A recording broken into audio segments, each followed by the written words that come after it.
Girl World in 2017 is the end of one era and the beginning of a new one. Sorta. We got more than 4 years on YouTube weighing in.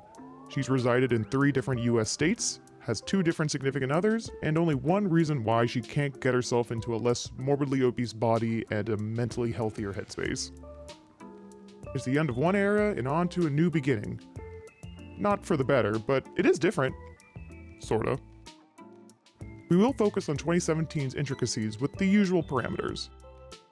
Emphasis on reasonable conclusions based on evidence. Sure, she might have gone up, she might have gone down, but unlikely. All this data goes to waste if no one pays attention, so that's why we're here. When you sit and think on repeated patterns, you may start developing your own conclusions, and they may not be pleasant ones.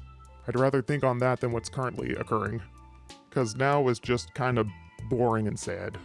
15 times a day, because it's like she has multiple floors. Everything is on a different floor, so my knees, I'm not gonna lie, have been hurting so bad, and it's just this is so boring.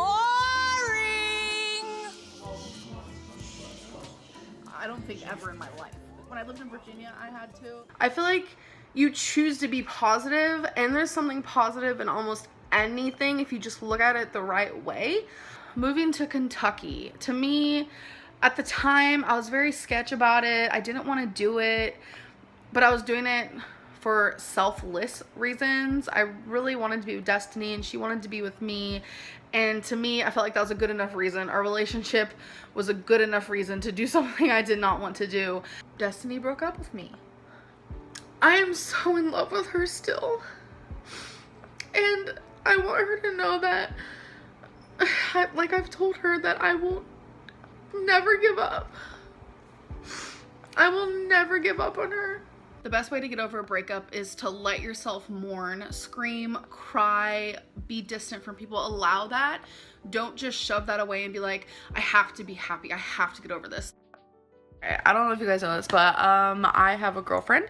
I really enjoy being around Becky. I'm not saying I'm gonna live here forever, because I'm not gonna live here forever. People always question, am I ever gonna get my shit together? Am I ever gonna lose weight? Am I ever gonna just be serious about my health? Get one for me and one for you. Oh wait, so I have to eat my own? Yeah. Okay, thanks. All right. Let's do this. So I went and I tried to do the corn maze with everyone, and I wasn't 5 minutes in until I had to literally stop. This just shows that how my weight really is getting in the way of just, you know, normal things. Like, I'm 26 years old. I should be able to do like laps in the corn maze and be fine with it. But 5 minutes in, I was like, I can't breathe. My heart's beating too quickly because it's like hills. It's not on flat land, and I just feel ashamed.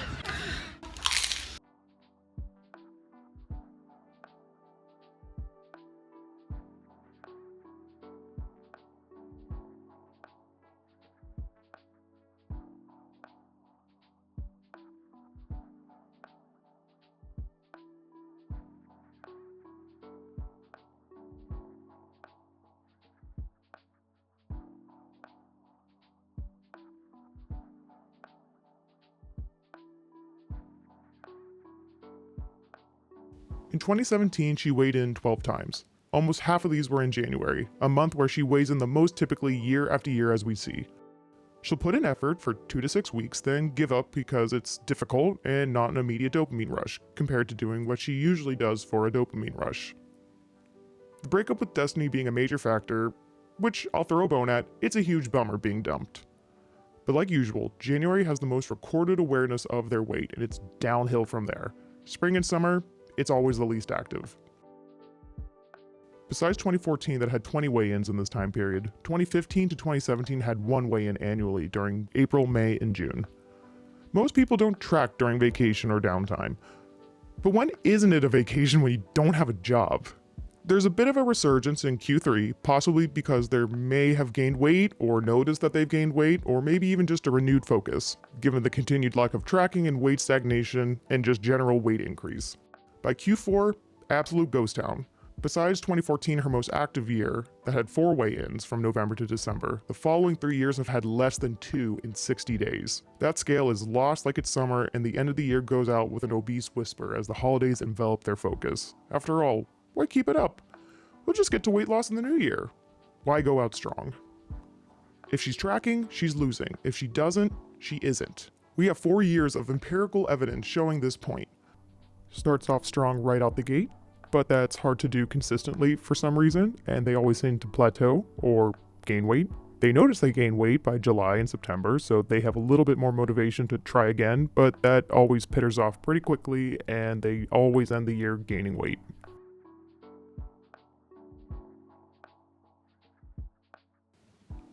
Now on to behavior.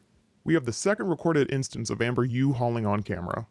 The years start coming and they don't stop coming and they don't stop coming and they don't stop coming and they don't stop coming and they don't stop coming and they don't stop coming and they don't stop coming and they don't stop coming and they don't stop coming and they don't stop coming and they don't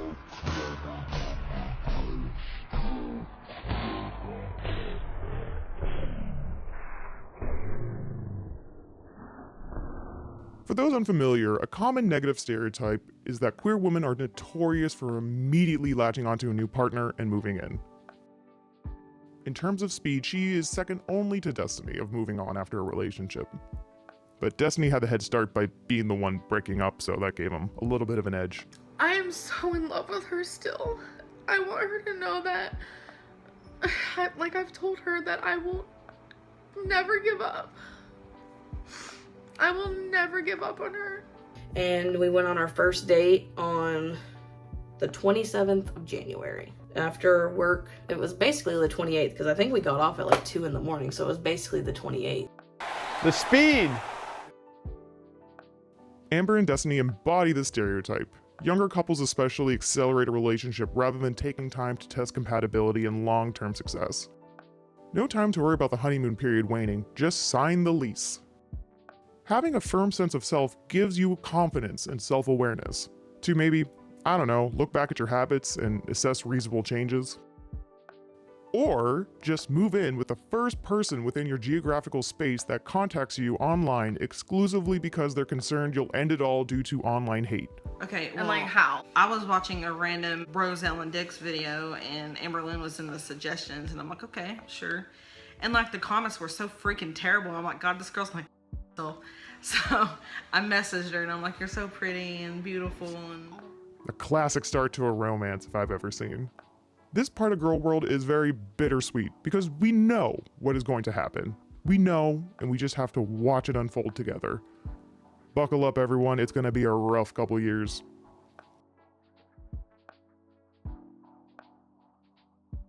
Amber cannot be alone because Amber cannot be independent.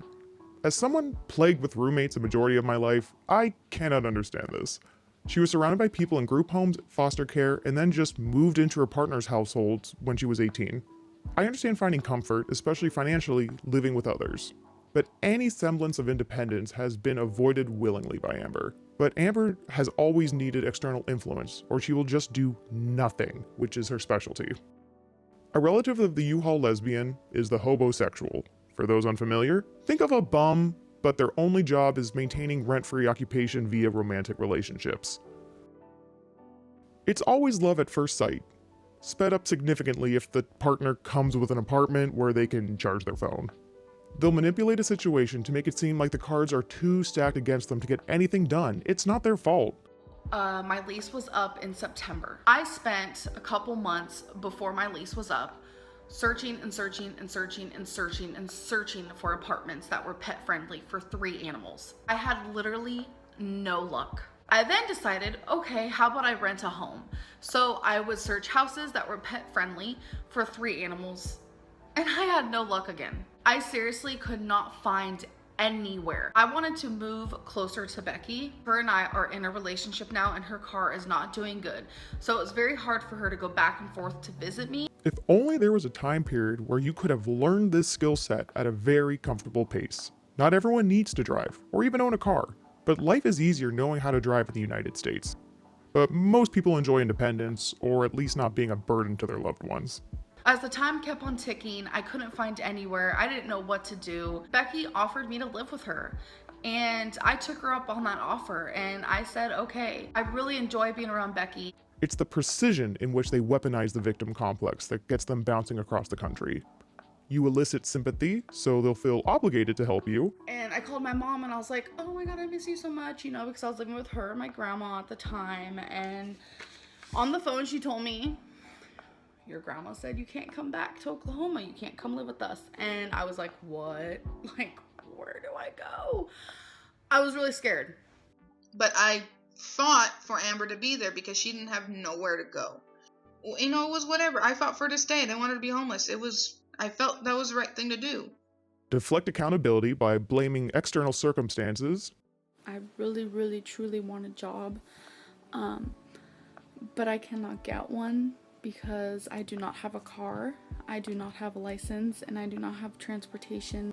Work at home jobs I would not be able to do because the internet on my laptop is horrific and my laptop is very slow.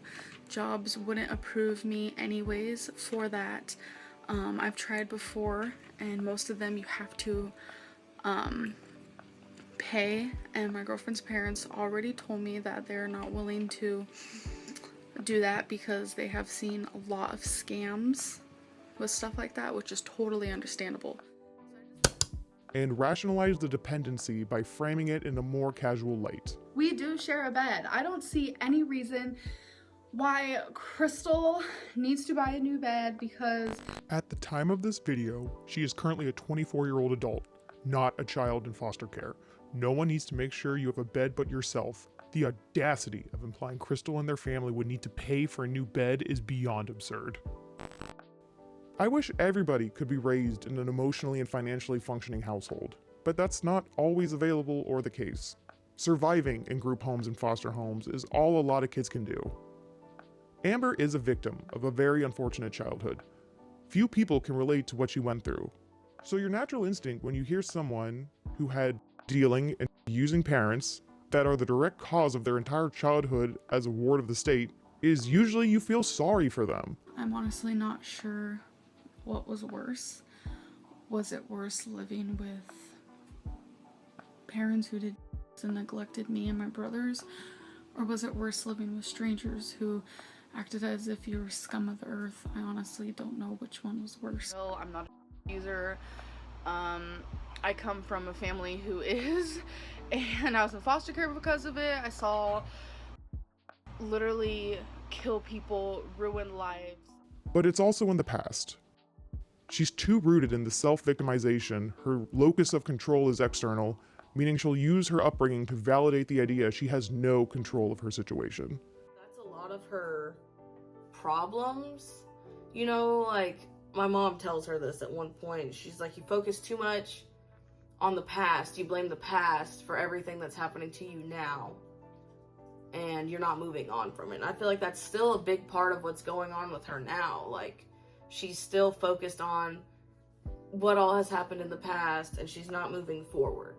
As you guys know, I suffer with BPD, and for the longest, I didn't know why, like, my memory was so bad. I always thought it was, like, due to childhood trauma. I've talked about it before. I've literally told you guys that, like, my memory is like Swiss cheese. The cheese is the memories. The holes is, like, the missing memories, because I'm telling you, my memory is just bad, like, about everything. Having BPD actually causes really bad memory issues, so it's like when I was diagnosed, it's like, oh, that makes sense then. My memory is bad when it comes to like super traumatic things or like serious things. Like, I'll randomly remember something that happened in my childhood and I'll be like, oh my God, how did I block that out for so long? Like, genuinely, how did I not remember that? Or it's things like something that I did a week ago that I don't even... She'll use her upbringing to validate the idea she has no control of her situation, despite very much having full control to take the next step towards long-term wellness. Like a literal step or two would do wonders. Bex, unfortunately, is part of the equation that a narcissist or someone that weaponizes their victim complex latches onto the hardest. Bex is very kind, very compassionate, and wants to take care of people. They love their family, they love their friends, and they love their significant other, usually to their detriment, which is something we sadly get to watch going forward. Bex, being a naturally sweet and compassionate person, is a perfect match for someone that combines victimhood and charm. They need to be taken care of as soon as possible. Their timeline for meeting to relationship to cohabitating are almost identical to what Amber did to Destiny. Feeling your feelings is healthy and valid, especially when trying to overcome a very traumatic past. But your behavior is something you always can control in spite of your feelings. Otherwise, you're just stuck in a pattern of needing to be cared for and having to validate that, which I feel like is a lot more work than just getting a job. It seems too real when I say it out loud. My weight today was 500.6. I actually really love journaling. Playing a child? No, I think yeah. We don't know. Yeah, she's playing a child. Yeah, okay, That's it. Let's go with that. Let's go with that. Let's just go with that.